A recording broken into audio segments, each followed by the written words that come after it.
Hello? Oh, can you guys hear me? I bet you guys can hear me. Shit, it worked last time. Hello?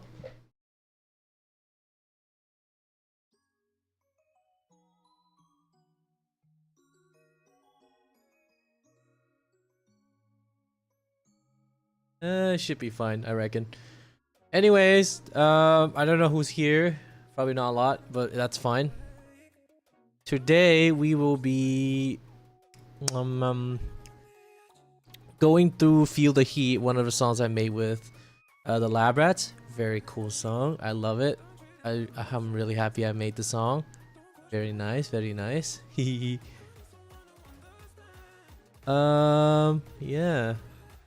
If you guys have any questions at all, please type in the chat. I will answer them.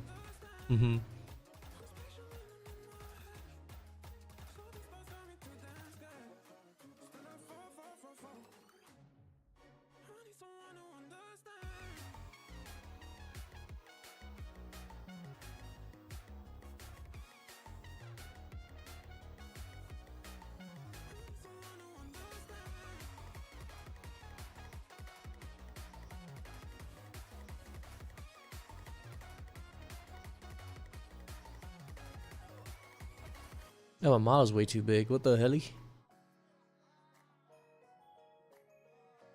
This should be fine, I think.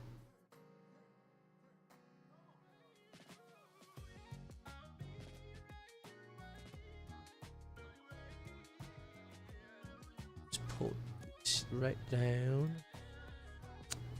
Oh man. Is it gonna move? Doesn't look like it.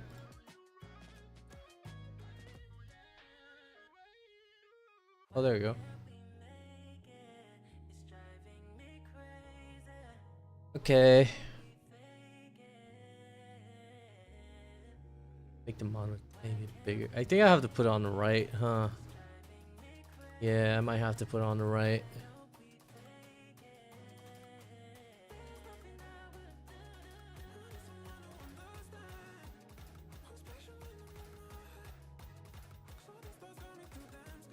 Well, okay then.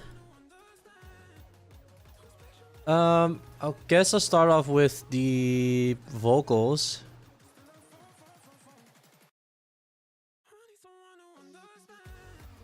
Just mute the music.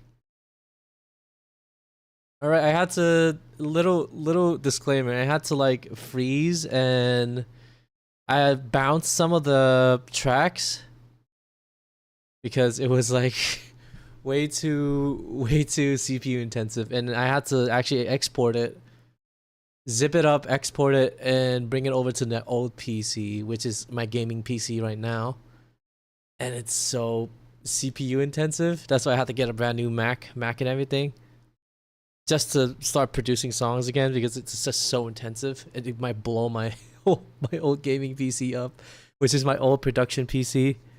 Would have been nice though if I had like. Would have been nice if I just like been able to stream on the Mac and game on a Mac, but you know that's not how the world works, sadly.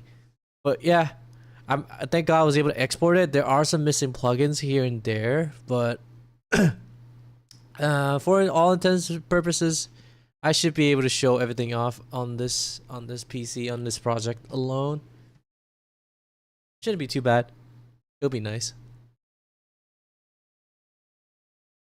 Let's see if it works though. Let me just play it just in case to be sure.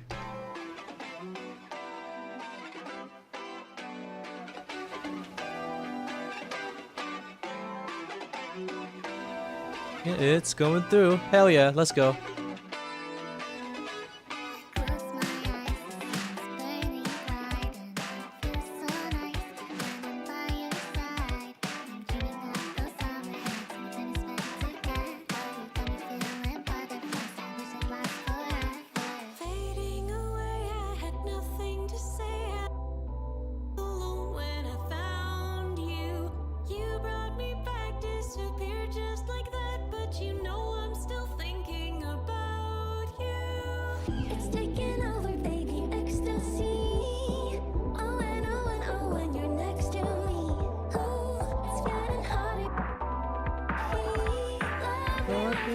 Love me like a fever dream.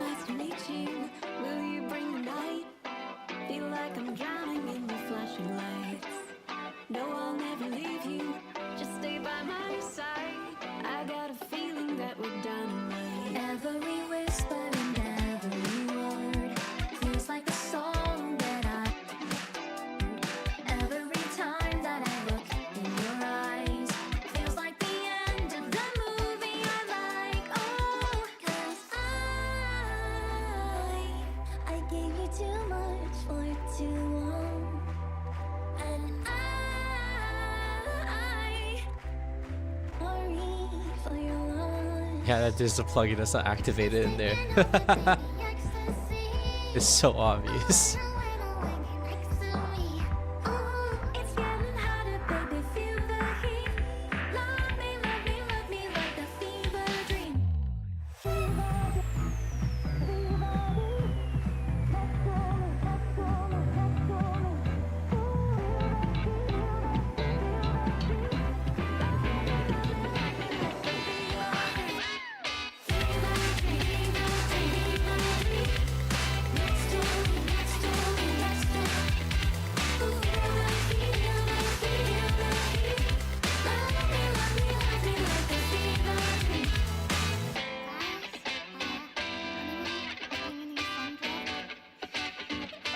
Hello, Krypton. Welcome in, welcome in. I'm just doing a little breakdown of the song I made with the lab rats. I made for the lab rats. Pardon my English.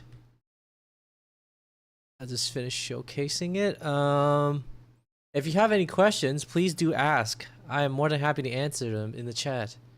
Otherwise, I'm just gonna go through it from the top to bottom and explain what I did for everything one by one. All right, let's. I think I'm gonna save the vocals for the girls for last because that's the most exciting part and probably what everybody wants to hear. For now, let's just start with guitar. Guitar. There are a lot of missing parts in here, if I'm not wrong.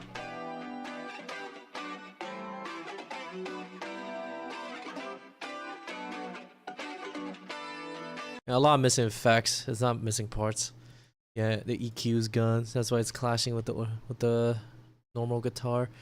But a lot of people were asking me from my friends list, from my DMs, like, how did you do the guitar when I showed them? It sounded like a very unique tone. It wasn't exactly unique. It was pretty cool how I did it. So this is like a pitched down version of the guitar. Oh, normal version, I guess.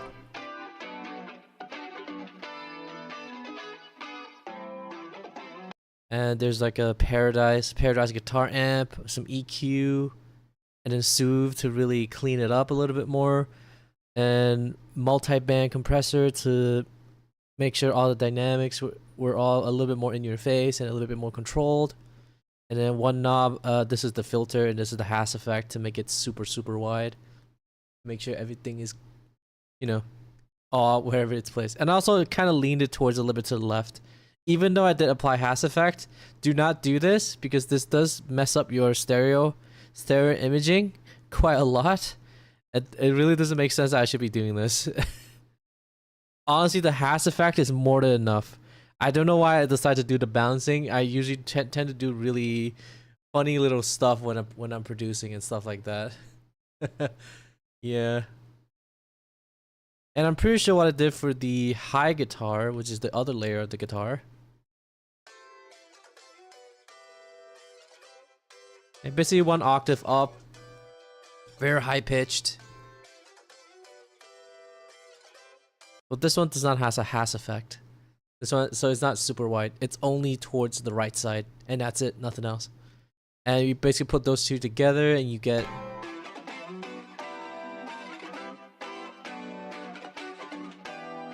It almost feels like it's a very unique tone with the high pitched guitar on the right side. It really blends with the normal guitar. It just creates like this weird unique tone. And I'm pretty sure the EQ was doing quite a bit too. And there was also like a reverb somewhere, but it's gone now. Probably because the guitar pedal is not working very well. Yes, oh indeed. Hee hee.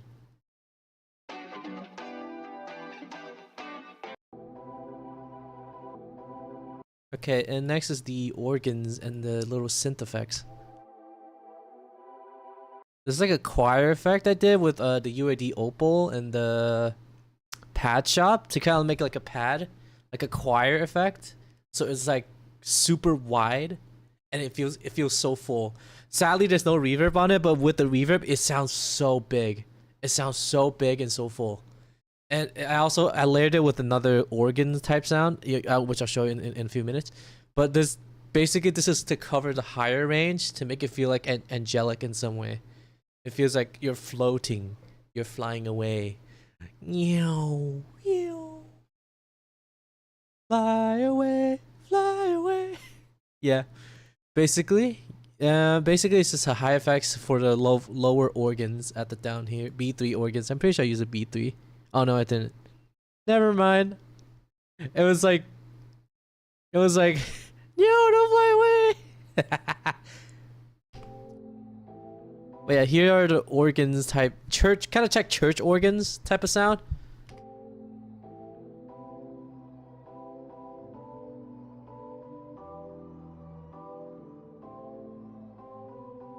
You can hear like on these organs. I'm pretty sure I had like a little bit of a weird bit delay, bit crusher, or like a bit crusher, and a really detuned tail. I don't know which one it was. I believe it would be Emulator 2 or Retrolog, but those I'm pretty sure one of them had like a really detuned tail, and I really like that sound. You can hear it at the end. At the end there. Which is really nice, and I thought that was a really nice little tail that like lead into the next chord and gives us so much personality, you know what I mean? And add that on top with the choir stuff, it feels like, oh, it feels so unique. And this is what you get when you put them together.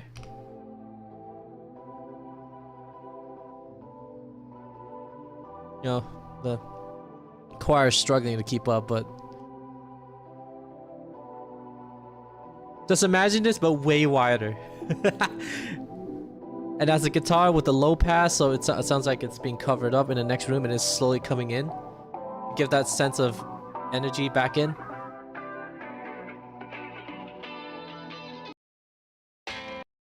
And a little silence before the quiet before the storm. With some producers, I know some producers really don't like to use silence, but I personally like using silence. It's like the calm before the storm, and it just blasts back into like the volume. It just gives it that very strong sense of excitement. Well, I'm pretty sure I didn't use silence here. I used a bass guitar, if I'm not wrong. Yeah, with a little ooh. So it gives it more of a funky summer vibe, which is really nice. And on the chorus for this part, I also did the guitar is also different on the chorus on this part. So compared to the normal guitar that we had on the intro, let's see, like over here, sorry. It feels really like ocean vibes, a little chorusy, quite chorusy, I would say. Because I'm pretty sure that's what the guitar amp was doing at the time. Adding a little orange amplitude and then a little bit of chorus onto it. But on the chorus, there's an effect called chorus, and then there's the song part called chorus as well. I think I'm just gonna call it drop for the sake so you guys don't get confused. I'm sorry. But there's an effect called chorus, and then there's the song part called chorus. I'll just call it drop for now, so it makes it easier for everyone.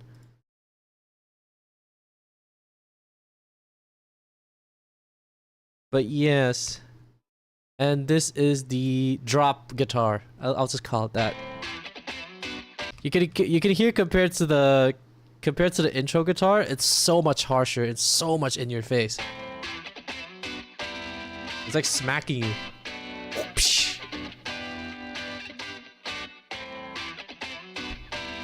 Basically, you're putting the guitar on steroids.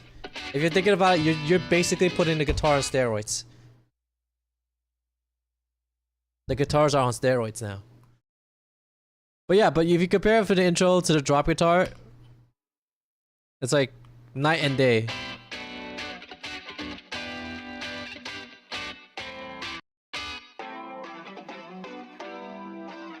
This one sounds so floaty, so ocean dream-like. Nana song reference. But yes, it's also ocean dream-like, so floaty, a little bit muddy, but it sounds very calming at the same time. It doesn't provide as much energy as the drop guitar. Very very nice, huh? And that concludes the guitar. Yeah, pretty simple stuff. Hey Gregus, welcome in. We're currently going through one of the songs I made for the Lab Rats. Today I'll be like going through it one by one, and then just explaining what I did. Basically, if you have any questions, please leave them in the chat. I will answer them as soon as possible, ASAP. We just finished doing the guitars and the synths and organs for the verses. Well, I think now I'm gonna go through the vocal chops. Actually, I have one more synth to show. Actually, this one, yes, this is the synth that I was playing on the, not playing, the synth I programmed on, right on the drop, or the chorus.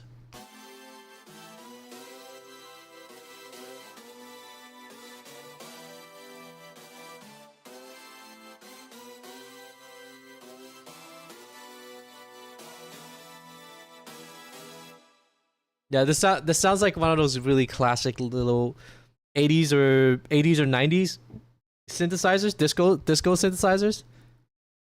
I don't know what's a good song reference for you guys, but it's you gotta trust me on this. It's an 80s synth. It's 80s synth. It's like a really classic one. It's so much fun. When I was making this, it was so much fun. I was like, oh my god, this reminds me of one of those 80s synths. I basically slapped it in there. I put like a little pitch bend on each of the beginning of the chord, so it leads into it. It's not activating properly here for some reason, but it should. If you listen to the song, it should be in there. I'm curious. Do you also do the cover art for the songs? No, I commissioned them. There's this person called Alk Merlin. I'll try to. Let me type his name in for you. Alk Merlin, right there. You should search him up. He has a lot of good art. I've been working with him since the early 2020s. He was so nice.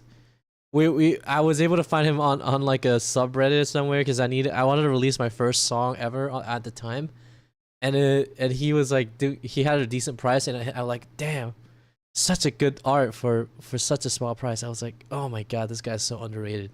And I decided to just work with him for a lot of my songs, and it was just everything just clicked with me and him, and we just kept working together quite a while. These days he's quite busy these days. I know that much.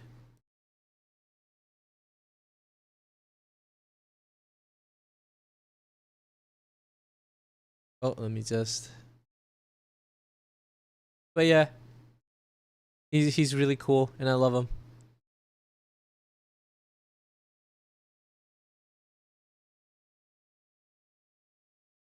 You guys should go check out Alk Merlin. He's really cool. What else do I need to tell you guys about this? Oh yeah, this also has chorus. The guitar effect. So I put the guitar effect on which it's not the exact same one, but it's somewhat similar. So the vibe is still there. So I put the guitar chorus back into this synthesizer as well, so it kind of correlates together. So the sound design kind of, you know, matches up a tiny bit. You can feel like it's really thin, and with the just like the intro guitar, that weird floaty vibe. Oh, the night one, yes. It's oddly enough, I actually asked him to do a samurai, but he did like a night, and I was like, oh, you know what? We'll roll with it. We'll roll with it. That's kind of cool, actually. That's actually a really cool concept that he came up with. I told him like I wanted some kind of super cool Samurai Jack-esque type of character for this cover art or EP, which we will be doing for the next three songs. And he said, yeah, sure bro, I got you. And he came up with that, and I was like, you know what, you thought of something even better than what I was thinking. What a legend. What a legend.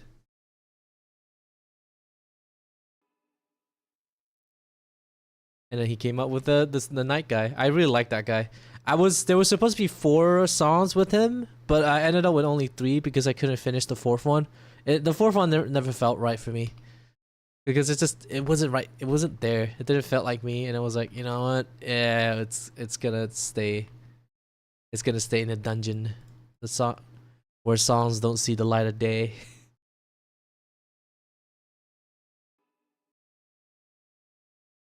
But yes, with the guitar, literally the same weird floaty chorusy effect.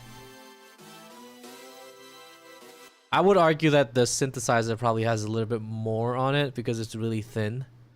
But yeah, basically the same thing. And obviously I didn't do quite much to it. It was just EQ, compression, and then just volume, because the sound itself was already pretty close to what I was thinking about. So it's just like, you know what, that's good enough. We don't need anything else. And then, okay, this is a little trick. Nah, I learned from Avicii while watching Avicii's production streams and stuff like that. But this is something I don't see a lot of people do anymore, and I think people should do it again because it's really cool from what I learned from Avicii from that one specific video. So it's white noise. I don't know if you guys can hear it through the on stream, but it's I'll turn it up a little bit. It's just white noise basically. There's nothing special to this. You just basically what you do is just you just open. I'll show you what I did actually. This shouldn't take too much CPU power. I'm hoping. Oh no, that's an audio track. My bad. You basically you don't have to use the exact synthesizer I used. You can literally grab any synthesizer in the world that can literally produce white noise, and you just do what you have to do is just like type white noise. Where's white noise?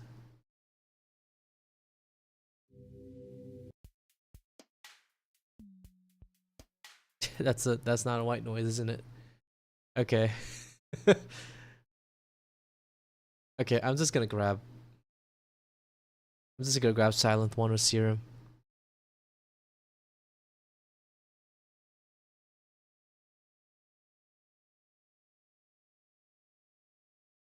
Okay.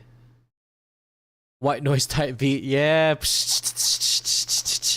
No, I do not like to. I do not want to upgrade. Thank you. Okay, so this is pretty easy. You can see. I don't know if you guys can see this. Let me put this bit a little bit bigger so you guys can see this. Size 200. Oh my god. Yeah. Oh, you guys can't even see it. Oh no. How do I make? Okay, let me just. I forgot that when you stream share with this thing, it just doesn't want to do its job, doesn't it? So dumb. Okay, let me just.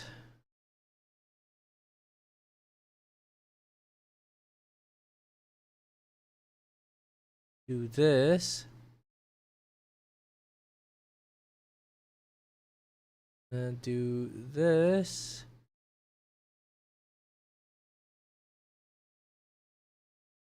Can you guys see it yet? Where is it? Am I tripping balls? Again?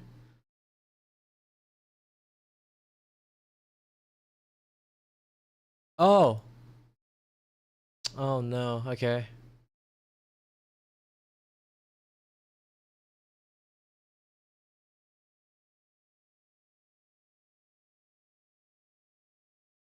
Okay, there we go. I might have to crop that out so you guys don't see too much things going on here.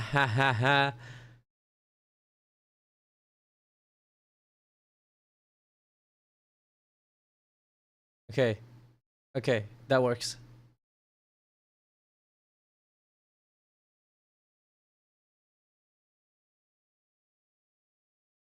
But yeah, okay. Now, there's like a little wave thing over here, if you can see my cursor. And you basically pull this down, as you can see, there's the tri-saw wave, quarter, half pulse, triangle, saw, sine wave. And the one you want to do is noise. Noise basically on this parameter means white noise. And when you play it, it's just gonna sound like, oh, it's not playing because I didn't activate it. I'm a weird I'm a funny guy, ain't I? Oh, okay, that's loud. I'm so sorry. That's white noise. Okay. Okay. It's lagging a little bit, but yes, that's white noise. So if you're ever wondering what white noise sounds like, that's literally white noise. White noise is just it's just literally TV noise. Psst. Today you've learned, I hope you guys learned something new today. White noise TV. So basically what I did was I put the white noise so that every time the chord triggers, Every time the synthesizer chord triggers, it would trigger along with the white noise at the same time. So it will sound, it would literally give the chords even more edge than it already has.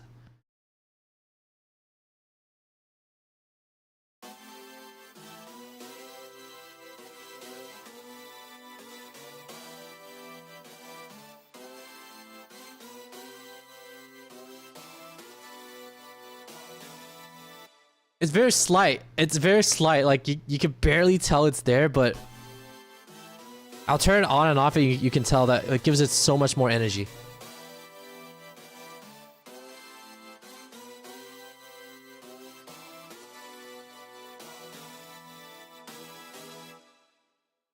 It's so mediocre, such a small trick. But this is the type of stuff I love. Simple, yet so effective. But yeah, those are the synthesizers, and that's what I did basically. Yeah, it's you kind of feel it, right? Like you feel the heat. Get it?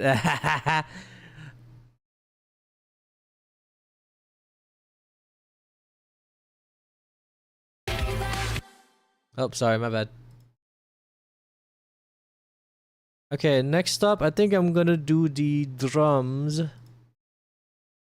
the drums are a little bit tricky. Okay, so I did use a majority of samples, but I also did use some MIDI. But there are also samples in here, what am I saying? Okay, these are some little things I will teach you. Since you guys are here, these are the little things you guys are gonna start noticing I do. So, as you can see, on my first hit on a drum, it doesn't line up with the grid. It does not hit exactly on the downbeat. It does not hit with everyone else, which is, wait a minute, that's preposterous. You can't do that. Doesn't that mess with the transients or something? No, it doesn't. It actually doesn't. It actually increases the punch, because now that the kick is in front here, and if you process your kick very well, it tends to make the song feel like a little bit more groovy, and it does make the beginning of the drop a way more punchier.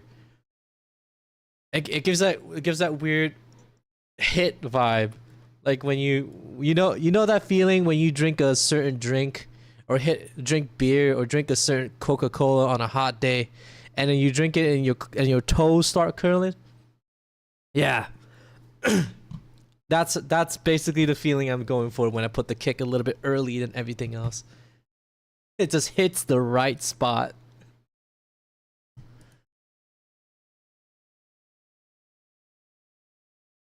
And that's basically what I did for the other kick as well.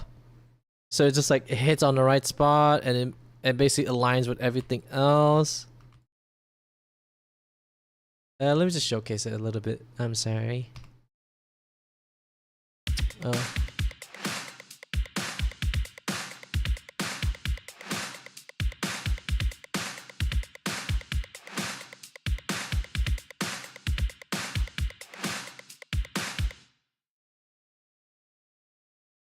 Well, yeah, there you go. So the original idea from the whole entire drums was literally it stemmed from this one sample alone.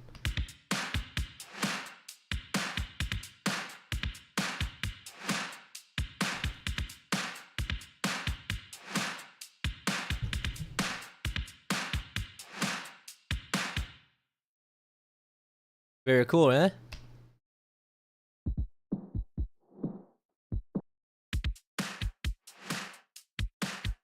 All right. Also, this is another trick I actually do quite a bit too. So you can hear that in the intro, the drums. It's the same sample, but it sounds slightly different because I put it two semitones down, and on the chorus or on the drop, it's back to normal. Oh wait, never mind. It's the same. But yeah, that's something I actually do quite a bit with my other tracks, where I use the same samples in the intro or the verses, and then on the choruses I pitch them up 2 semitones. I don't, or make sure that when I pitch it up it's still in key. The main point is you need to make sure that when you pitch it up or pitch it down, make sure that it's still in key. This is really nothing. You don't have to do this because it's like it barely does anything. It's like nothing. You don't have to do this. This doesn't really do anything. It's just I don't know why. It just makes me feel like we're going higher. We're going higher because on the chorus or on the drop, you want to go higher, right? You want to feel super good. You want to feel like the feel good and comfort type shit. So that's why I pitch it up every time. But yeah, I think you know what I mean. I think you get it.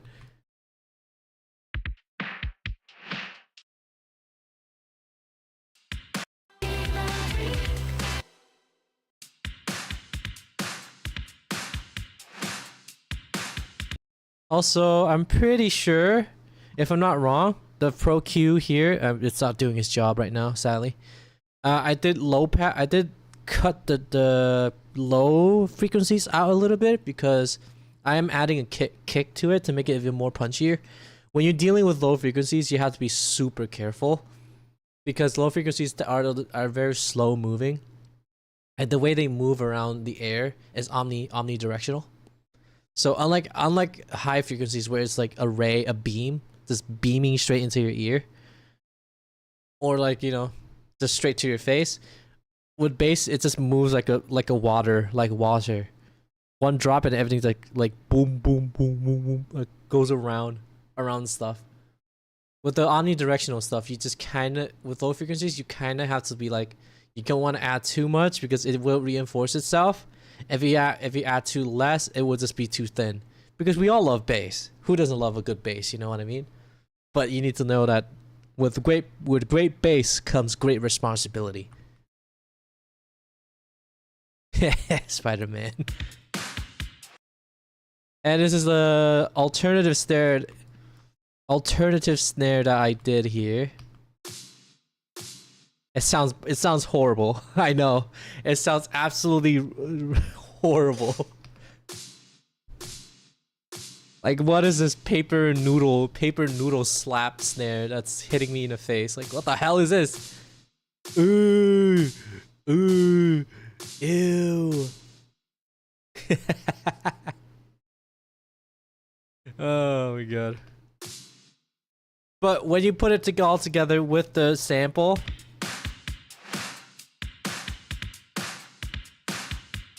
it makes sense. All of a sudden, it makes sense. It's like these little intricate things that when you just put stuff together, like something that's horrible, another man's trash is another man's treasure. Little cool stuff. Sound layer, die sound layer. Exactly. Yes.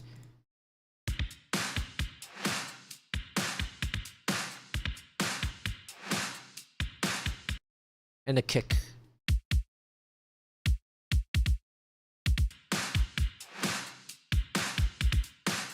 And this is the kick I was mentioning earlier. I separated the kick from the sample. The reason why I did that was because I wanted to be able to control the lower frequencies. As like I previously mentioned, you want to be very careful with low frequencies, and the range between like 60 hertz or 20 hertz all the way up to like 300-ish. That's where the mud comes from, but also that's where the body and punch comes from. Well, not punch, sorry. That's where the body comes from. That's what I'm supposed to say. Yes. So you want to be able to like control it in a way where it's like, oh, it sounds clean. It doesn't sound like it's gonna destroy your ears in one blast. We're not trying to make an LRAD song, if you know what an LRAD is. It's a sonic weapon. But we're not trying to make an LRAD song. We're trying to make something that sounds nice. So you want to be very careful with that. So you want to be as clean as possible. So choosing to separate the kick from it all does help me control quite a bit of that, like extensively, quite a bit. This helps like tremendously. And I still leave that kick in here because I still leave that sample kick in here because if you hear closely, on that kick, there's still some high frequencies. And on the kick that I have here, There's also high frequencies, but it's more for the low frequencies on the kick, for the MIDI kick that I had put in here. The main thing here is to make sure that the low frequencies on this kick is gonna mesh well with the bass, sub bass, and the bass and the original sample. Basically doing two jobs, killing two birds with one stone. That's the fundamental idea of what I'm trying to get through here. So if I turn the bass up, you guys will hear what I'm saying.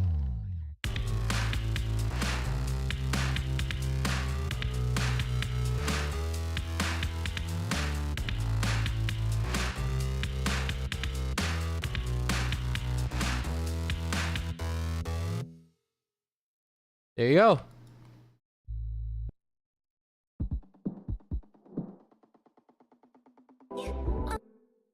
This is the snare build-up for the... Nothing really special. I didn't do nothing with this. I just dragged it in and I called it a day. But yeah, it's just a normal snare build-up that just turns the pitch up for the snare as it slowly gradually hits the final note.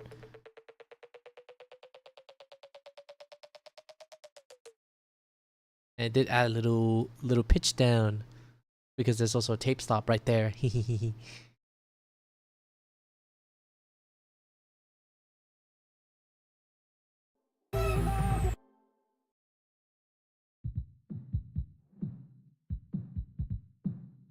There's a different version of this at the second chorus, if I'm not wrong.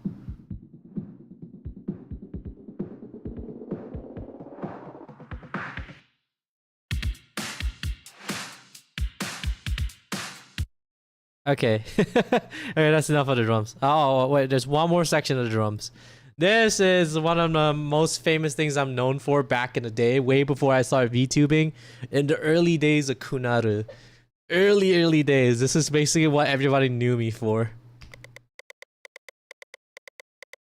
The 808 rim spam.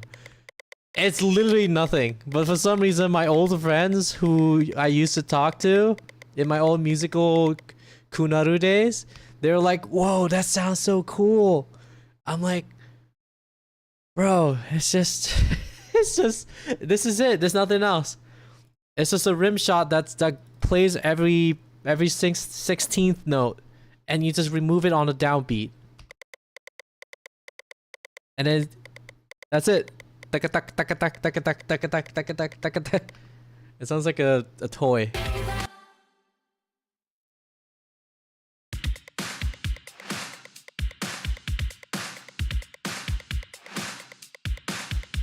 It's so funny when I think about it now.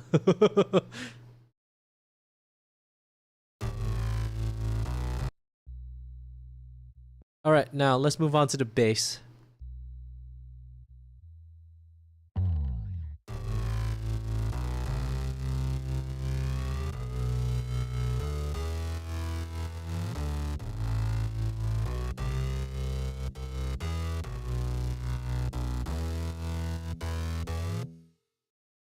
Alright, okay. So, first things first is the sub bass. Sub bass is pretty self-explanatory. This thing is... Sub bass is basically usually around the range of all the way up from 20 hertz or 30 hertz, all the way up to around 120 hertz or 180, depending on how much you want to be able to control that side. In this case, I believe I did 180 because I want a bit more full control.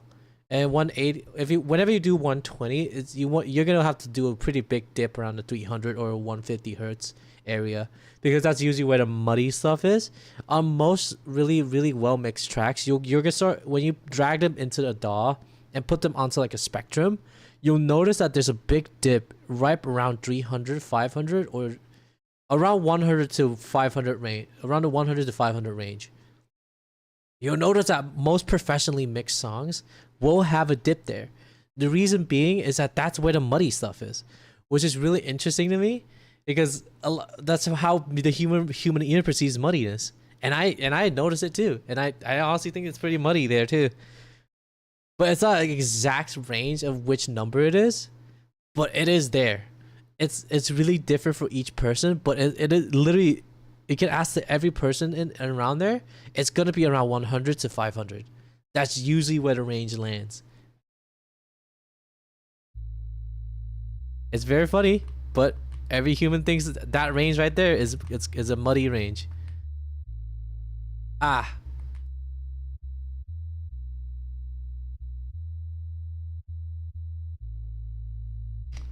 All right. I have a little explaining to do. Why did I put R bass and then EQ? Don't do this because this is really dumb. Reason being is my EQ is doing hard cuts. My EQ is literally doing hard cuts where I'm just cutting the low end all the way up to like 30 hertz. And then the high end all the way up to like 120 or 180-ish. And then R bass. R bass enhances harmonics. The fact that I'm putting R bass first and then EQ is very, very, very bad. Because R bass enhances harmonics, and it does basically, it doesn't make the range between 100 hertz and 30 hertz louder. It makes everything above it, the harmonic intervals after the fact, louder. Meaning the harmonic intervals after that, let's say if you're playing a note on, let's say 60 hertz, and you put R bass on it, double that. 60 hertz times 2, 120. 120 times another 2, 240. So basically what R bass does is it makes the 120 and 240 and everything above that slightly louder gradually. But it's not like everything's super loud. But because you're basically reinforcing the harmonic intervals, it makes it so that it sounds like, oh my god, this bass has so much harmonic punch. It sounds like the bass is so much beefier now. But that's not the case. It's actually the harmonic intervals that got reinforced, and that's why you think that the bass is so much beefier. Which is very funny to me. Which I like a lot. It's cool though. If you think about it, it's really, really cool.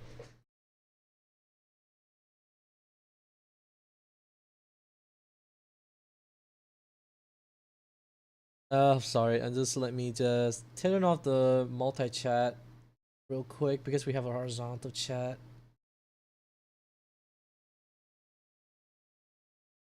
But yes, that's basically what R bass does, and this is literally the fundamental principle of how most distortions and saturations work. What they don't just like reinforce that specific area you want on the frequency spectrum. It reinforces the whole entire thing. And basically there's also some clipping involved and stuff like that, and everything else. But I'm gonna say something controversial, but it is true, and it is actually factual. Everything in the world, every effect you know in the world is just amplitude and delay. There's nothing else to it. I'm sorry, but it's true. Every effect you know and every effect you've used on a DAW audio effect, it's just amplitude and delay. Mind blown. There's no specialty to it. EQ, that's just delay with a little bit of amplitude. I will go into deeper thought about this, but there's an actually very scientific explanation to this. Sound theory will explain this very further because this is so much fun.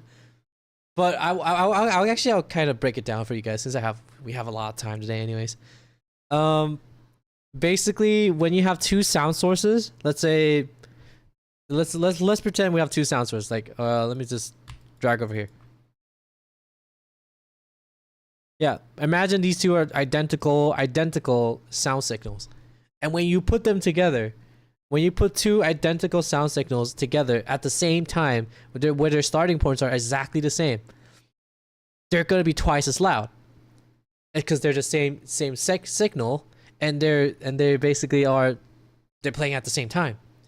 But if let's say the other signal right here is just like slightly slower, guess what happens? Take a guess, class. Take a guess what happens. Let me drink some water.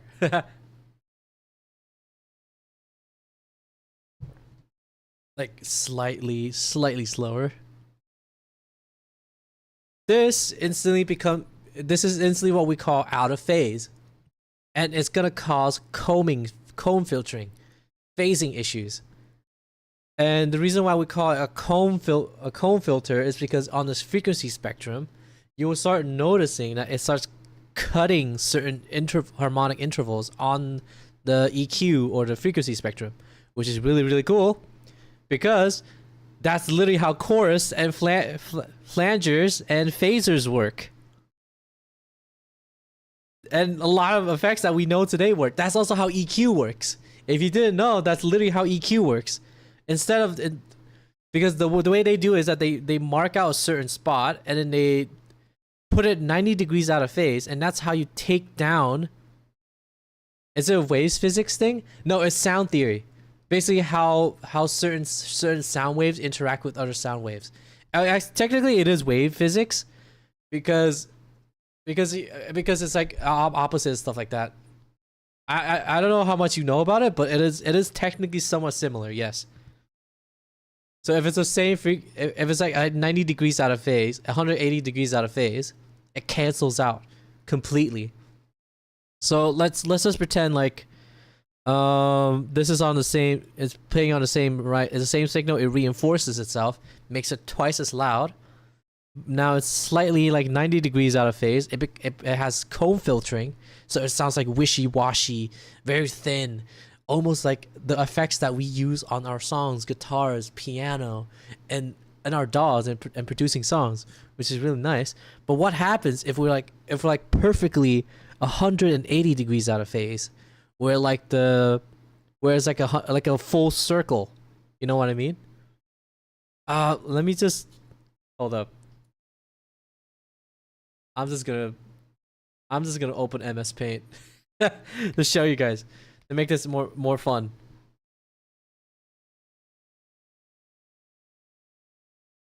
All right. All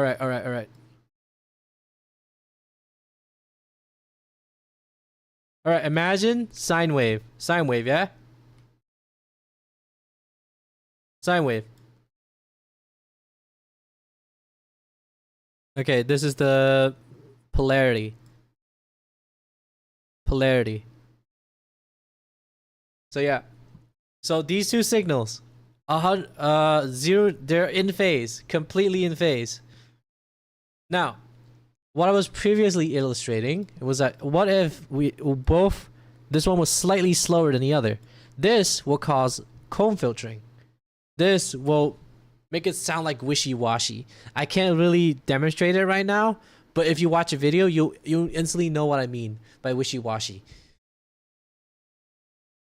which is a very cool sound, and I like it. Sometimes it's not exactly good. Sometimes it's good. Sometimes it's bad. You're gonna have to learn how to control it very well. But what happens if we decide to, you know, put the positive and the negative together? So now this is perfectly 180 degrees. So the second signal is delayed so much that it's starting on the second interval, on the negative part. I just above my head. I'm just watching and nodding. But don't worry. I'll keep talking. If you watch a video, trust me, this is so interesting, and this is what I learned back in my audio engineering years, and I loved it, even though I failed that class so many times. I'm not exactly the best student, but yes. So when you put it on 180 degrees, this becomes 180 degrees out of phase, and this instantly cancels any noise starting from here. So you will just literally hear pop and then just pure silence. Pure silence, nothing else. Which is literally pretty cool, right? And oddly enough, this is some of the stuff that people use on like oceans and rocks and stuff. So if you're let's just hypothetically imagine on the ocean waves, on the ocean plane, I don't know, let's say the Titanic. If the Titanic had a device that could produce the same wavelength as the ocean itself and produce it outwards towards the ocean, I'm not even joking, that boat will literally be standing still in the water. It would not be rocking. It will literally be completely still. But the thing is, to be able to produce precision like that is a little hard.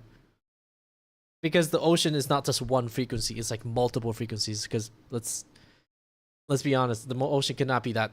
It's really hard to figure out what the frequency of the ocean is. That just sounds weird. And plus, water transfer frequency like completely different compared to the air that we breathe. So it's like completely different. So we need to also attenuate for the air and attenuate for the water itself at the same time. So, but if we are able to produce the same frequency of the air surrounding us simultaneously as the water, the boat will literally be standing still, perfectly still in the water. That's basically what would happen if you had out of phase connections, which is very, very cool. Well, but obviously, not all frequencies are gonna be shaped like this. Some of the frequencies are shaped like this, which is like, so yeah, I'll show you here. Not all the frequencies are gonna be exactly shaped like this. As you can see, sometimes it's pretty big, sometimes it's very, very long, sometimes it's very, very short. It's never the same. It's never the same. That's why it's way too complex to create a device that can accurately mimic this. And plus, there's gonna be delay issues. You need to be able to play this at the same time, like very accurately at the same time. Which is quite literally, not impossible, but the thing is, you need to actually break the sound. You need to be able to move faster than sound. That's the thing. You need that device to be able to move faster than sound. And there's a chance that a device is gonna break before that happens. And plus, it's such a big scale item too. Oh wait, oh yeah, construction, buildings. They actually utilize this. Have you ever been in skyscrapers? They have these certain counterweight devices that literally uses the same theory. I should have used that as an example. What am I talking about, bro? But yeah, big buildings, and when they build construction buildings, they dedicate like 2 to 3 floors where they make a certain device where it's like a counterweight. Because when the wind blows onto these buildings, they create these sine waves, these frequency waves, which you can literally just like measure like a certain weight to literally counteract it. They have to do this, otherwise those buildings will instantly collapse when the wind blows against them. It will just fall like Legos. Like if you ever built like a very, very tall Lego, you will know that a simple little blow could literally topple the whole entire thing. But if you were able to build like an internal structure where there's like a very heavy weight, it goes against the wind and noise canceling. Exactly, yes, you're correct. That's what they do. That's literally what the AirPods Pro 3 does.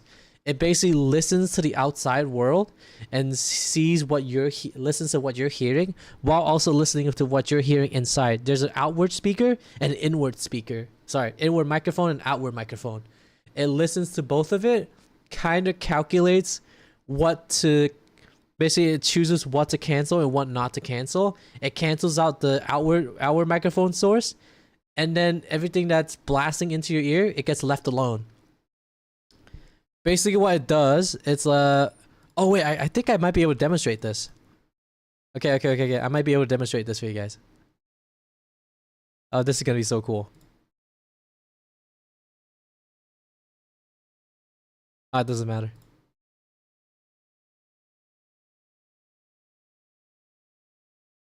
Okay. This is gonna be so much fun. I won't be able to do 180 degrees out of phase, but I will be able to make 100. I'll be able to make 90 degrees. So, oops, my bad. So, okay, let's just listen to this sound right here.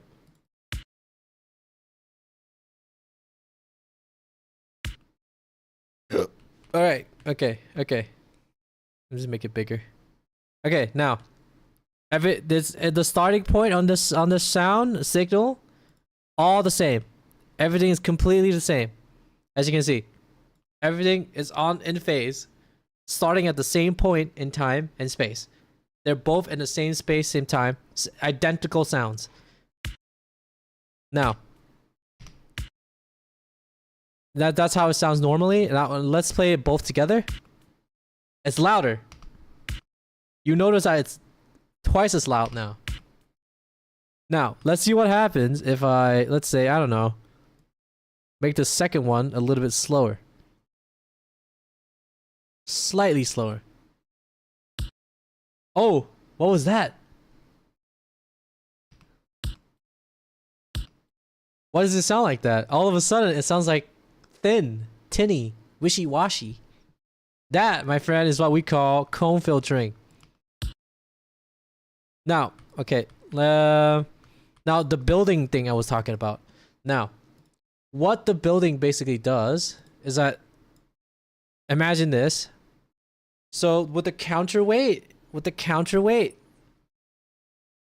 it's basically with the counterweight, when the wind blows against it, it forces itself forward. It's basically reversing the polarity of that wind frequency. So what we get is basically a flipped version of this. So basically imagine this, but you see that little polarity line? So it's basically upside down. It's upside down. So this is flipped upside down, and this is also, so whatever's above the line, this is going to be below it. I'm actually going to render this so you can actually see this.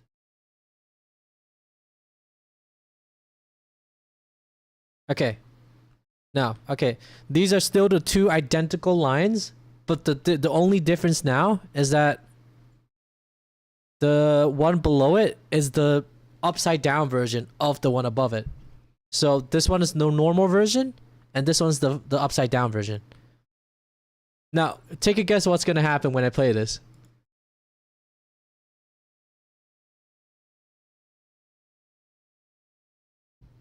You just drink some water.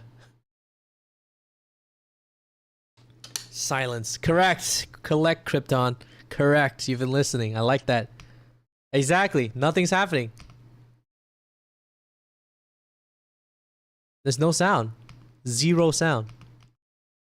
But if I just solo and only play the top one, the sound's back. This is what we call 180 degrees out of phase. So if you remember the drawing I did earlier with the you know, the circle stuff with the little sine wave, the little wave there, when it's completely out of phase, this is basically what the building is doing. With that counterweight moving against the wind, it's basically canceling out anything rattling within the building. So when you're inside the building, you don't feel like the wind is shaking the foundation of the building completely. This is literally construction. So it's really interesting how the world of music and the world of sound influences the real world in so many ways. This is also something they do back in the day with bridges.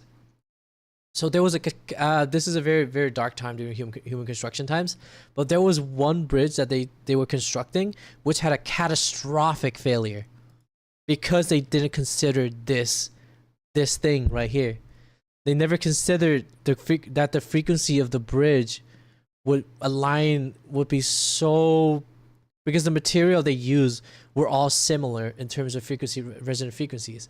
And it doesn't matter if it's like slightly mismatch. If the wind is blowing hard enough, the amplitude will literally rock it so hard, like so hard that it will literally break the material. So remember when I said earlier what would happen if we put both of the identical sounds together? It becomes twice as loud, right? What would happen if we just kept stacking it? Like kept stacking it continuously. Like so.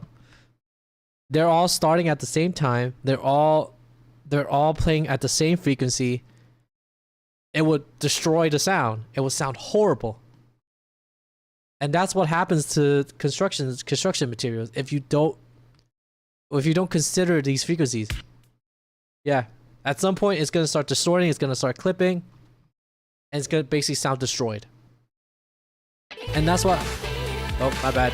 Ah! Shush! Not now. And that's basically gonna destroy the bridge. And that's what happened in, like, I believe in the 90s, 60s or 70s, I believe. And that's what happened to the bridge. Because they didn't take into consideration of the wave frequencies at the time that blew against the bridge. And it just literally shattered the whole entire bridge. It was a very scary sight, too. The bridge was literally wiggling as it went. I can actually show you. We could just take a little break.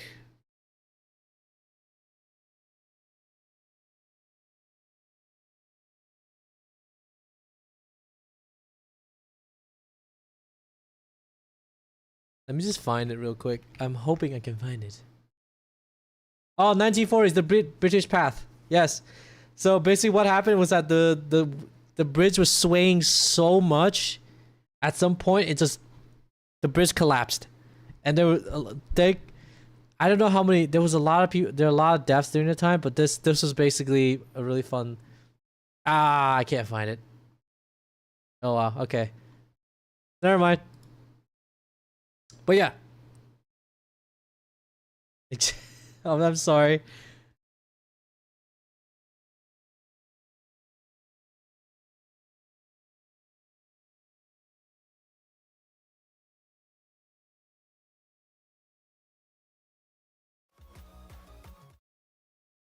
I'll just wait for a bit for you guys to come back since there's ads right now.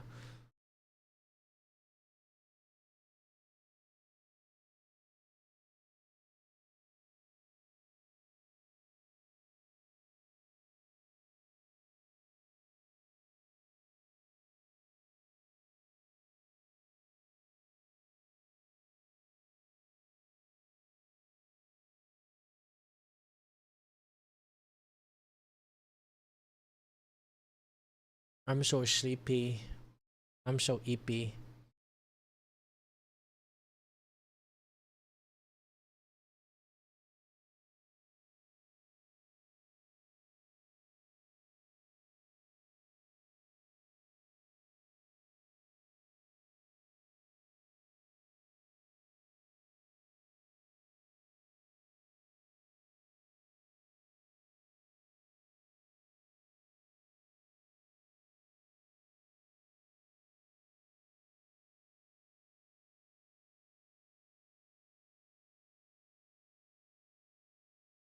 Welcome back, everyone. Welcome back. I hope you had a nice little ad break. But yes, you guys should look it up. And I honestly think you'll be surprised at how much you learn from all of this. It's very, very cool.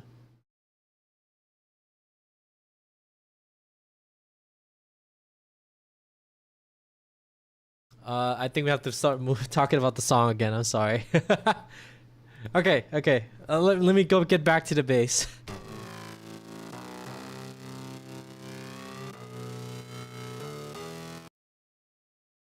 Okay, bass.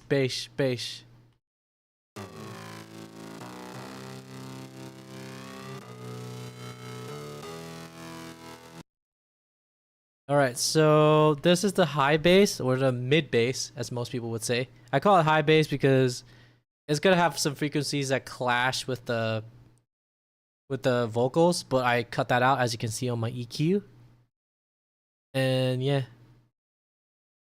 It's a pretty standard progressive house bass, I'm gonna be honest with you. You can make this pretty easily with just like a saw wave and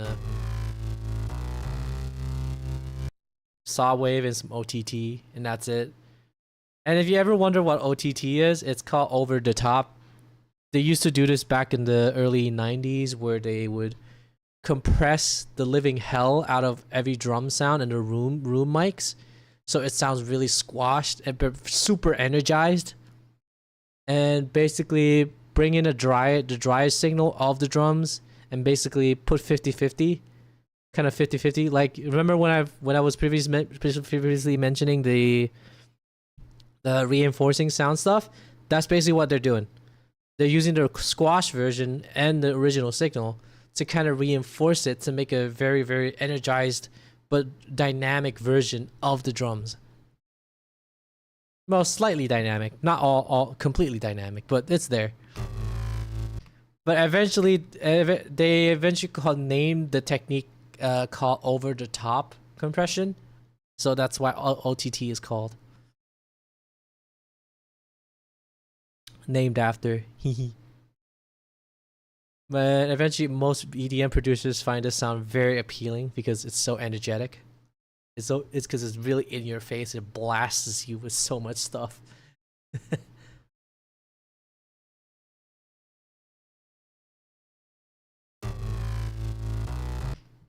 So basically, this is a bass without the sub. And then we have the actual sub.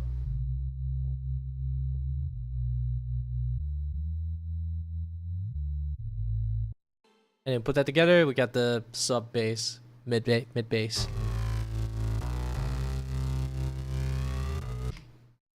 And the relationship between the bass and the kick, and the relationship between the bass and the drums are is very important in terms of songwriting, because you want to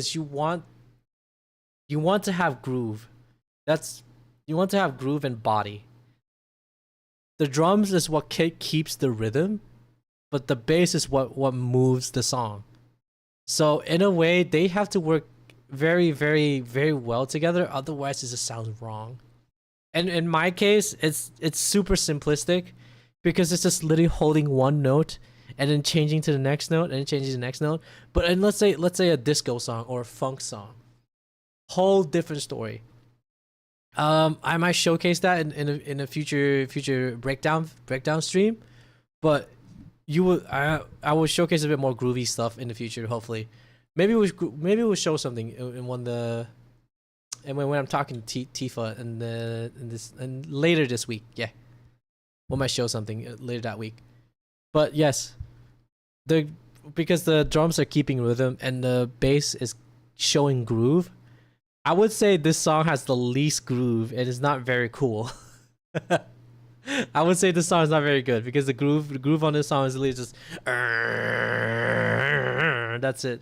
It's not like boom boom boom boom boom boom boom boom. It's not like that. It would be cooler if it did though. But I honestly thought I couldn't come up with something very good here, because I thought it was like I can't really think of anything. And plus, this song is very EDM like, and EDM tends to fall within the very simplistic production styles. So,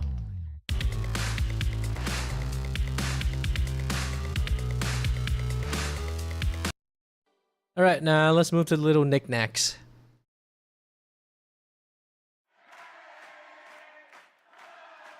Nothing special, just people chanting in the background to make you feel like you're an actual DJ. Hey, ho, hey, oh.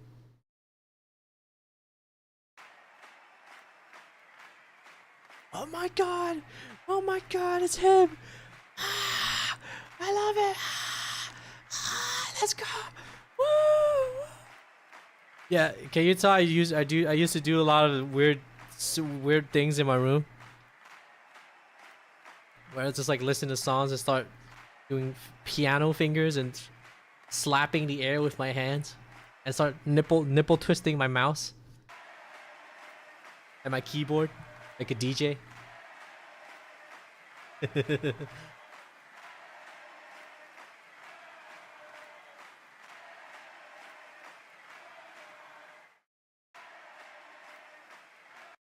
Yeah, pretty simple stuff. Simple, very simplistic stuff. Nothing special to this. Alright, now that we talked about everything, it is time to move on to the main event. The vocals. Alright, so before we actually move on to the actual vocals, we gotta do the drop vocals, the vocal chops.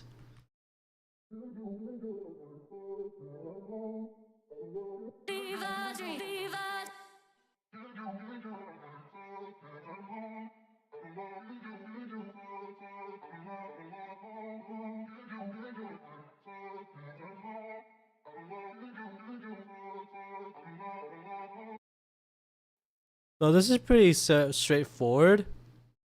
What I did was basically, instead of pitching it down, I turned the formant down, which basically makes it sound like very, very deep, very grr, grr, sound like a big macho alpha.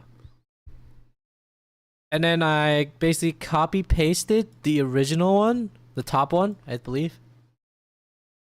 The sample from above here.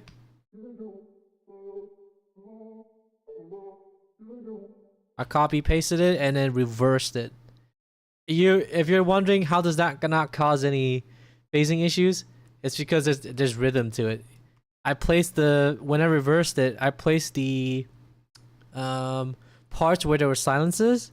I placed the reverse parts into the parts that there were silences. So it just made like very rhythmic vocal chop. And I also chopped it and moved it around a little bit to make sure that everything sounds really, really nicey. Nice. And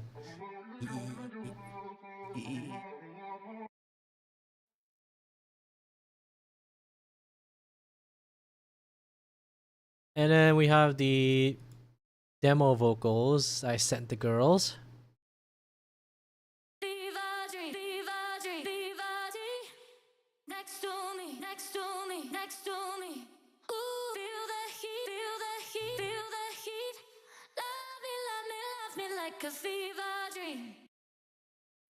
I'll show you the original actually. This is what the original sounds like.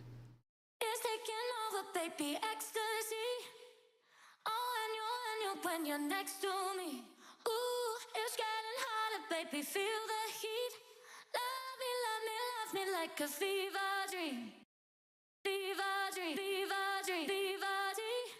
I basically cut that fever dream and I just repeat it, chop, and then basically did that. Yeah, pretty simple stuff. Nothing special about it.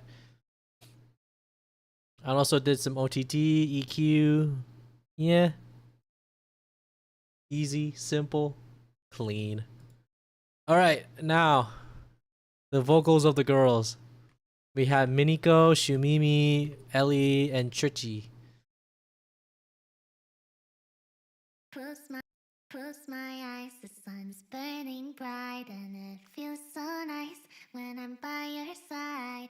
I'm dreaming of those summer nights and the time we spent together. You got me feeling butterflies, I wish it lasts forever.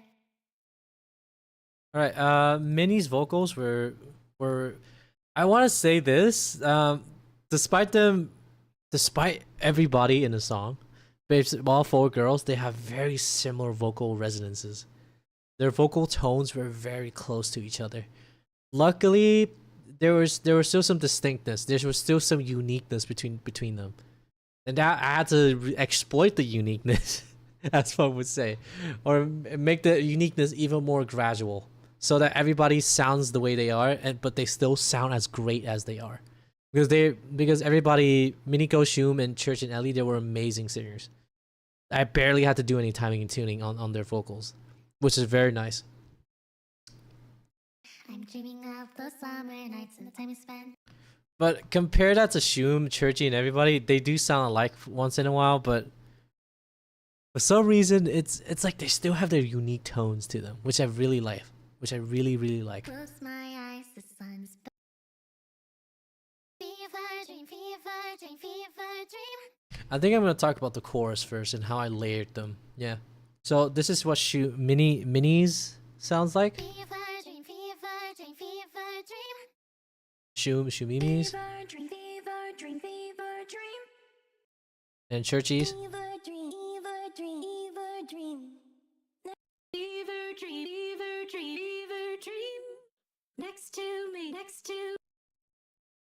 Okay, so I have a little gripe with Churchy's vocals.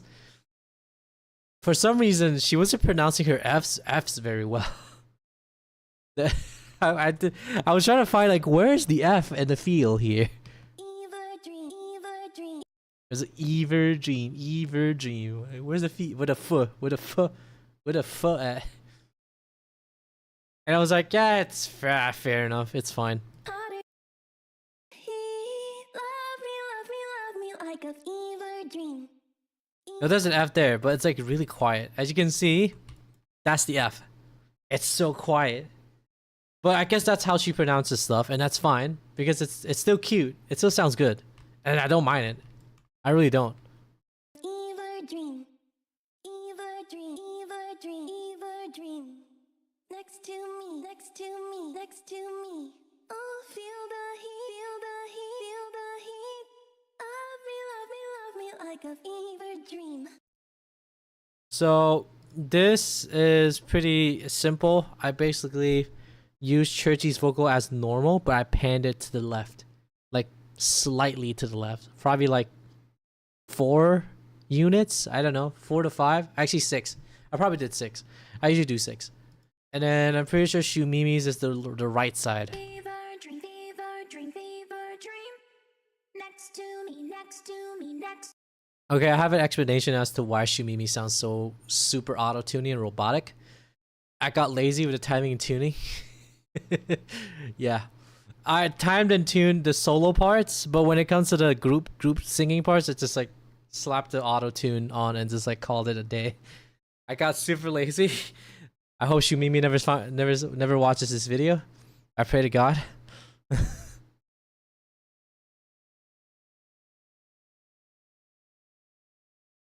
Fever dream, fever. So basically, yeah, it's hard auto-tune, but it sounds fine.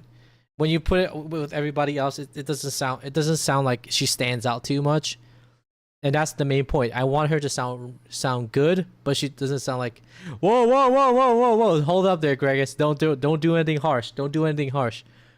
Oh whoa whoa whoa. Let's talk about it. Talk about it.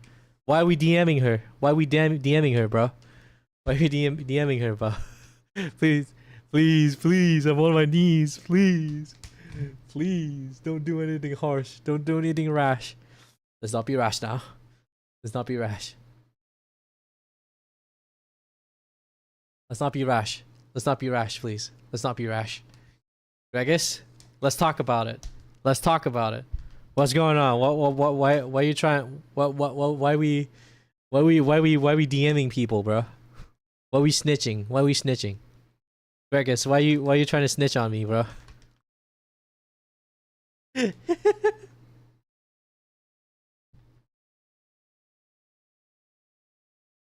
be snitching on me, nah. Hey, yo.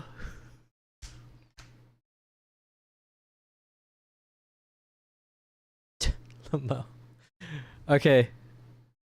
So yeah, so Churchy on the left, Shumimi on the right. Thank you, Gregus. Do not snitch. Do not snitch, please. Please don't snitch. So Churchy is on the left, Shumimi on the right, and then we have. Hey, hello, Nena. Welcome in. Look who it is. Look who it is. Oh my god. And I'm at the end of my. I'm basically close to the end too. I'm almost done with all of the song. I might switch over to karaoke soon if I'm feeling like it, because I feel like I have a little bit more energy left in me. After this, I'm gonna go hit the gym. Automations, I see. Oh no, this is not automations. It's just explaining how I process the vocals of "Feel the Heat" of the girls from "Feel the Heat." I mean, there is automation, but not a lot.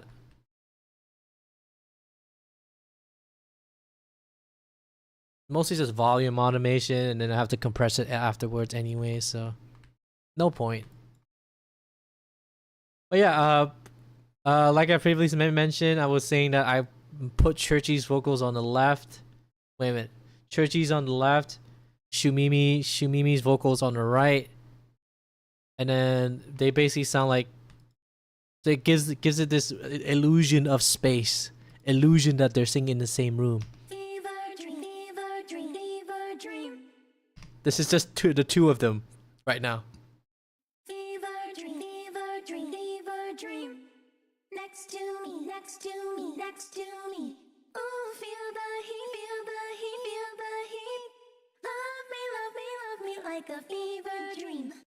It sounds pretty darn nice, isn't it? It sounds pretty darn nice already. And we still have 2 vocalists. So now, okay, now let's do Mini. Fever dream, fever dream, fever dream. Next to me, next to me, next to me. Oh, feel the heat, feel the heat, feel the heat. Love me like a fever dream. Okay, so Mini is kind of in the center. It's kind of in the middle of it all. Because when I was asking them, I was having trouble to decide who I wanted to be in the middle, because whoever's in the middle is gonna be like be noticed the most, but not really. But it's like whatever. But the reason why I put her there, it was a funny story. It has nothing to do with vocal talent or anything.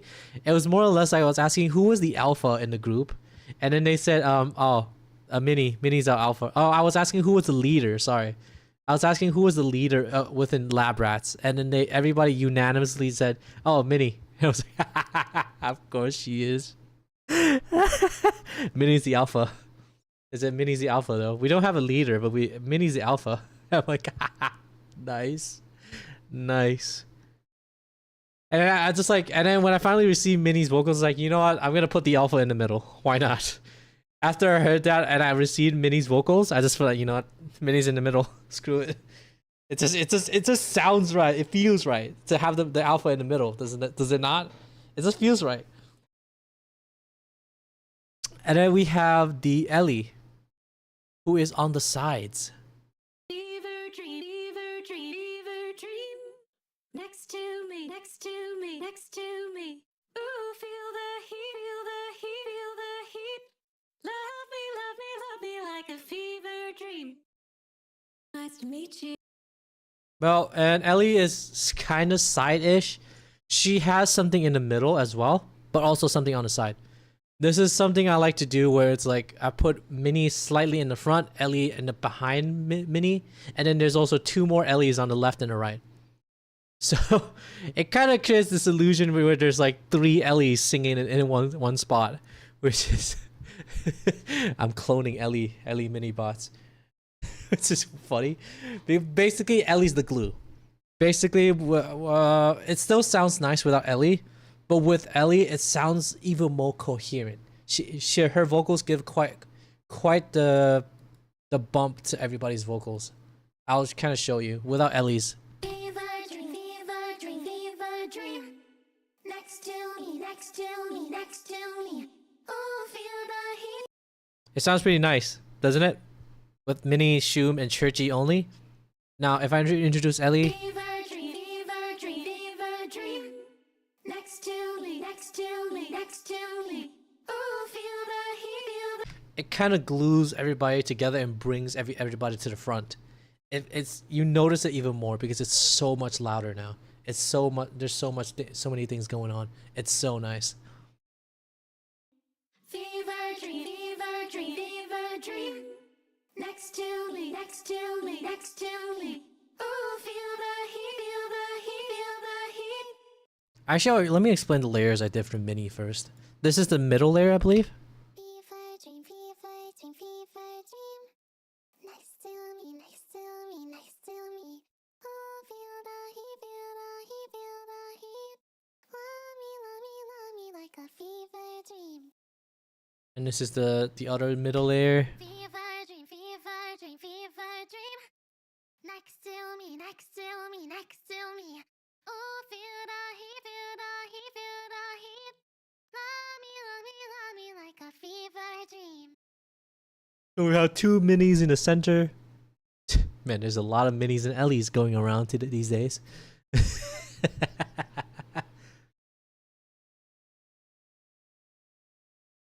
So basically, it's two centered, so it sounds like it pushes her a bit forward. It makes her vocals a little bit more thicker. It gives it more richness. And then Ellie is Fever dream, fever the center dream, one. fever dream. Next to me, next to me, next to me. This is the center Ellie, and then we have the wide Ellie. Demon Ellie. Correction, Demon Ellie. Wide Demon Ellie. Wide all Demon Ellie.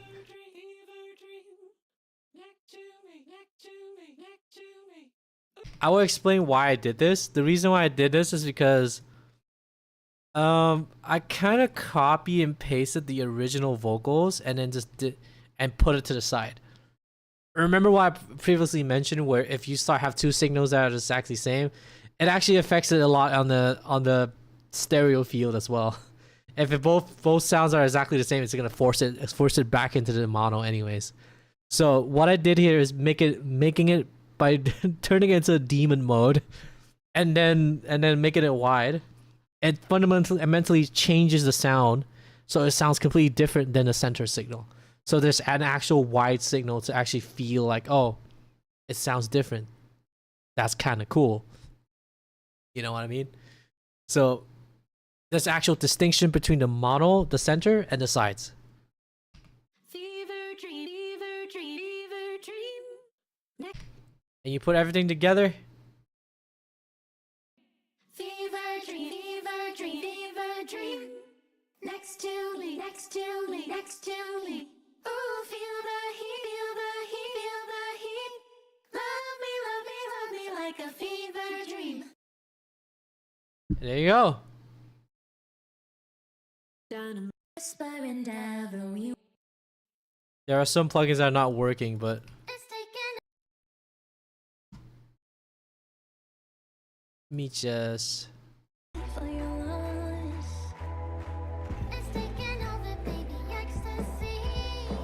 Oh, when you're next to me. Oh, it's getting harder.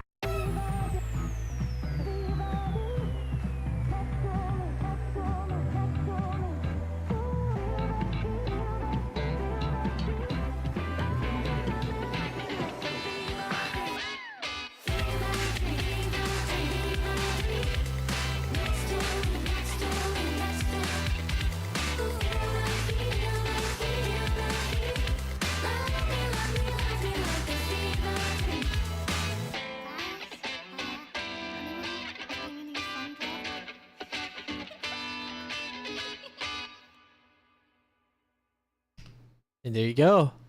Oh yeah, I also did one more thing. I forgot to show.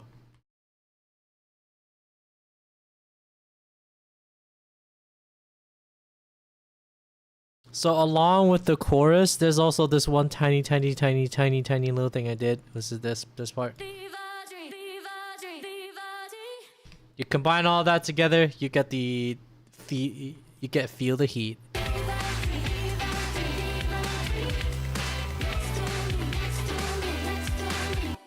Also, this is this weird little thing I like to do. This is a weird quirk I do quite a lot, is where I take the drums out and listen to the song without it. And if it sounds good without it, I'm like, my job's done.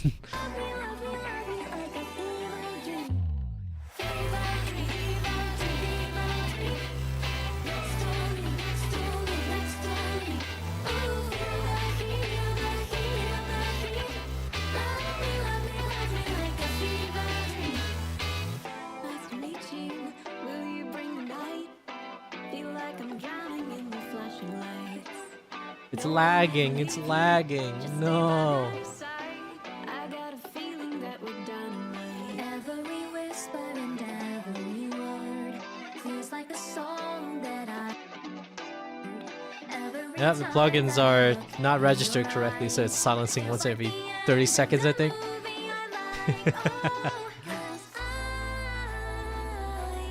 I gave you too much for too long. And I sorry for your loss. It's taking over, baby, ecstasy. Oh, when you're next to me. Oh, it's getting harder, baby, feel the heat. Love me like a fever dream.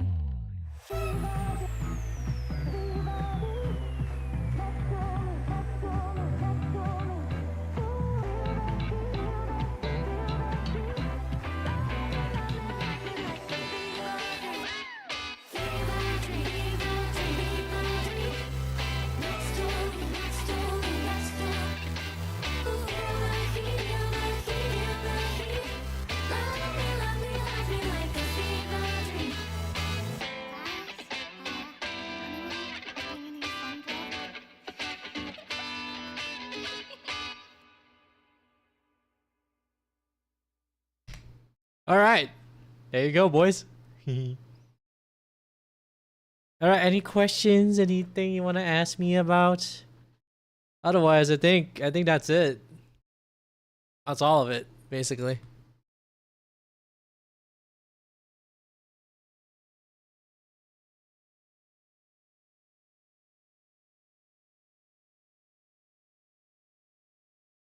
Oh no.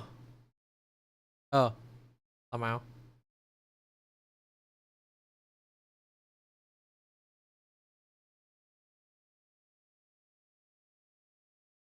I hope you guys learned something new today. I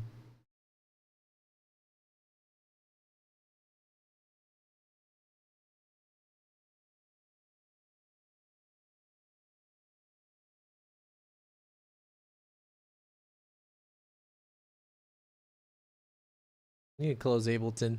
It's lagging so much.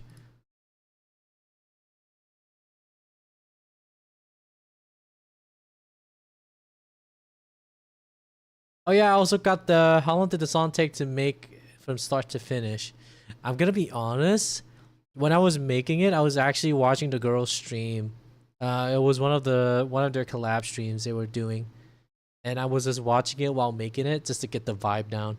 It was actually the sole inspiration of the whole entire song. Just listening to them talk while I wrote the song. It was really really cool. It probably took around ah if I had to guess, a week, a week or two, yeah, a week or two. That's probably how long it took. In all honesty,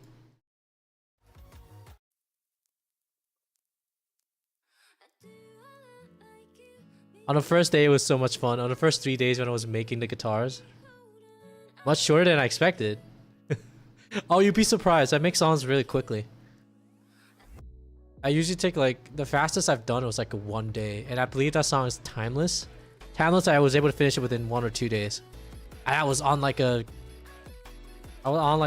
super high mood with my songwriting that day. It was so much fun. I loved it.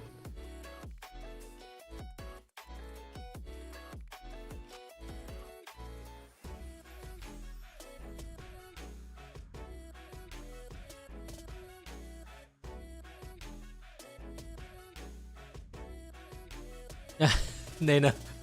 No, don't be saying that. Don't say that. Don't say that. You can't say that. No.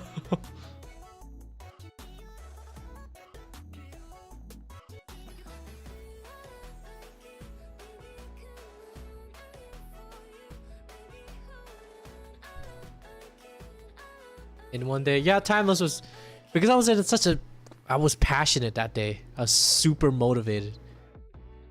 I was like, oh, I gotta totally disappoint at myself. Uh-huh. How's Rosetta going? How's Rosetta? Huh? I'm out of myself. I don't know, I docked you. Oh no. Oh my god, Data, we need to finish our song. We got a cover, got a song we need to make, and then you want to do another cover in October for Halloween. Like, bro. You have so much to do, so much to say.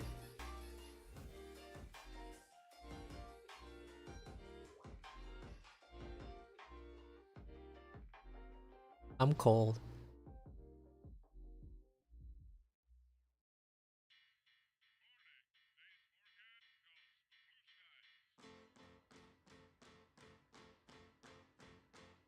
Shine it, shine it.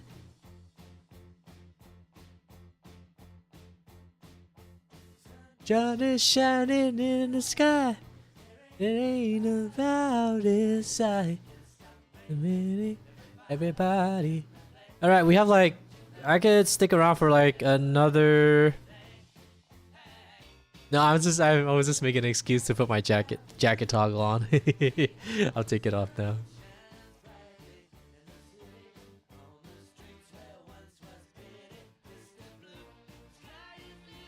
40 Celsius heat. Oh, are you are you in the EU?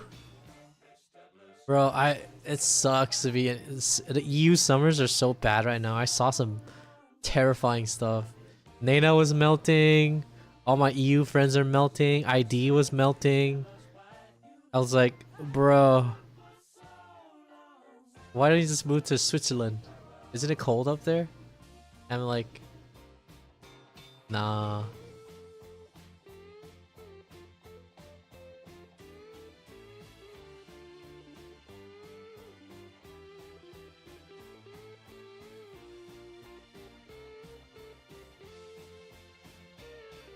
I mean, I live in like I live on a country that's directly on the southern on the southern hemisphere, but still.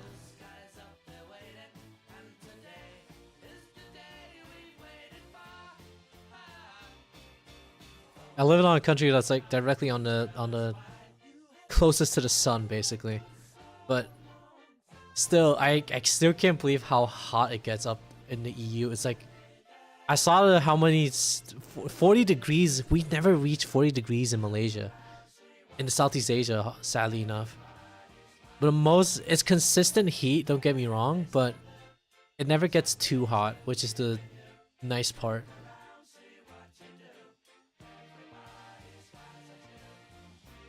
Do what? Do what? Do what?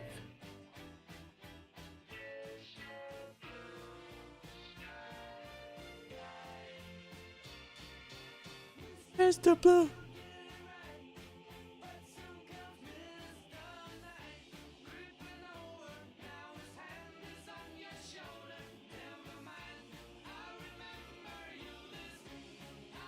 Live in a country that's. What do you want me to do about it?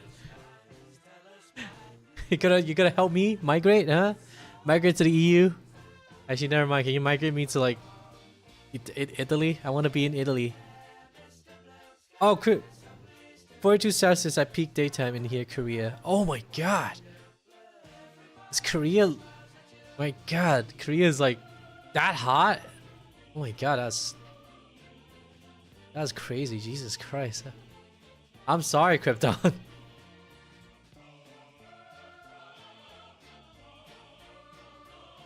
I lived in Australia for a bit, and I'm gonna be honest with you, I like the Australian heat. It's less humid there, but for some reason, it's just the heat feels nicer there than it is in Malaysia. Even though I know that the heat in Australia is so much worse than the Malaysian one, but why does it feel so nice? You know? Am I just weird for that? I like Western heat more than the Asian heat. That's such a weird thing to say.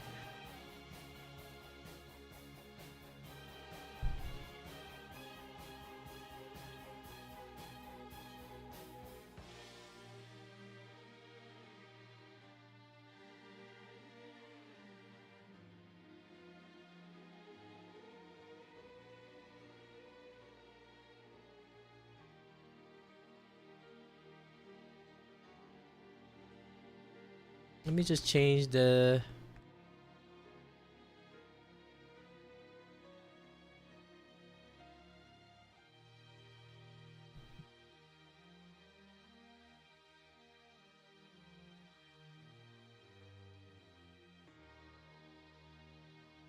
When I was in China, open Christmas last year, 24 degrees Celsius, huh? Why the trees blooming? Well, I mean those trees probably has been living there for like, I don't know, like so long at this point. So I don't know.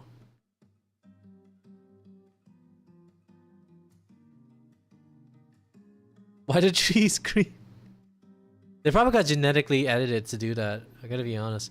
Because the trees in Malaysia over here in my country, it's just the same. Despite being constantly in 32 degrees or 35 or 38, which is our max, which is the worst I've seen so far. It's the trees bloom and we still have flowers and everything all year round. And I'm like, wow, that's crazy cool. If somebody could just sweep the leaves up, that'd be crazy cool too. And not just leave it lying left and right.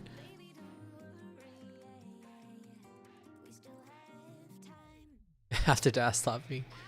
My personal limit is 35 Celsius. After that, I stopped being able to function. Nice. I'm gonna be honest. I think 35 is a really good place. You know, like not too hot, but it's not cold either. 30, weakling. See, unlike you, Nana, we're built different.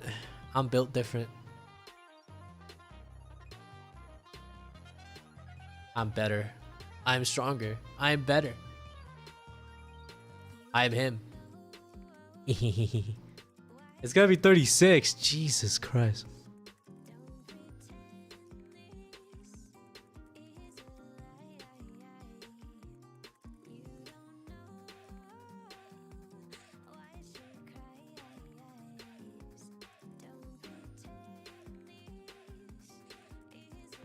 I can't operate in negative 20, nope.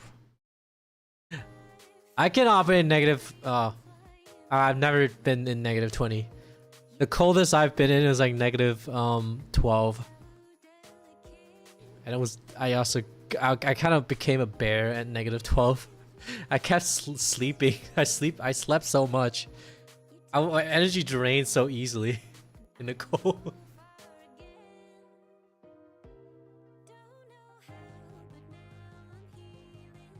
Oh, I forgot to turn on the chat. My bad, guys.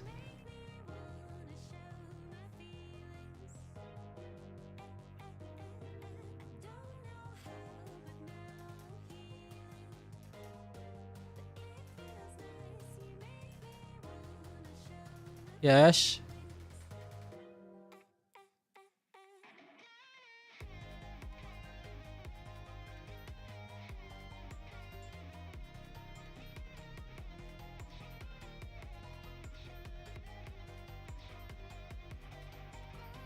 Yeah, that's fine. My songs are completely copyright free. There's nothing wrong with that. All of them are. So not all of them. Some of them I have to ask permission. It's usually the ones I have more than one person on.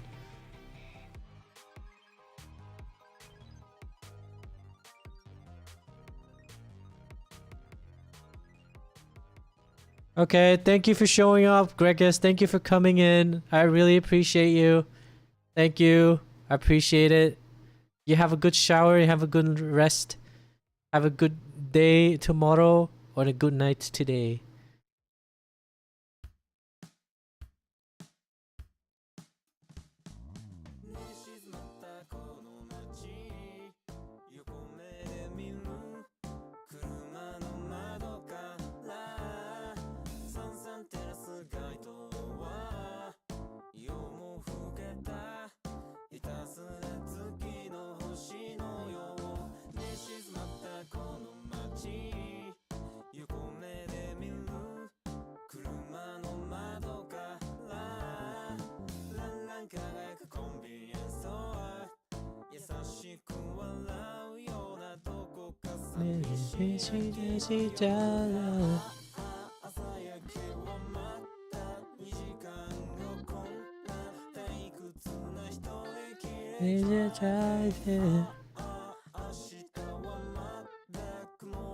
What have you guys been? What have you been up to, Nana?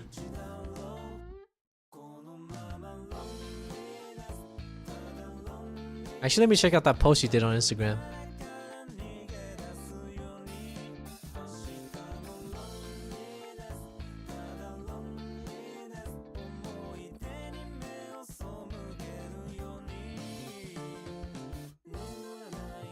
I'm gooping now. Gotta prep my stream, lol. Nice.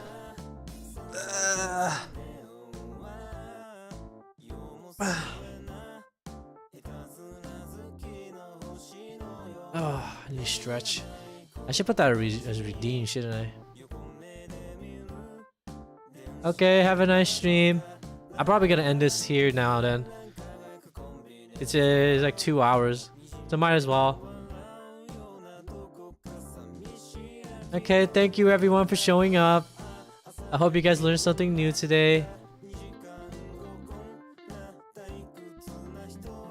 And I hope to see you guys again on the next stream, which is tomorrow. I'm pretty sure I'm doing Alien Isolation, which should be very scary, very fun. And thank you everyone for showing up. Hope to see you again. Bye bye.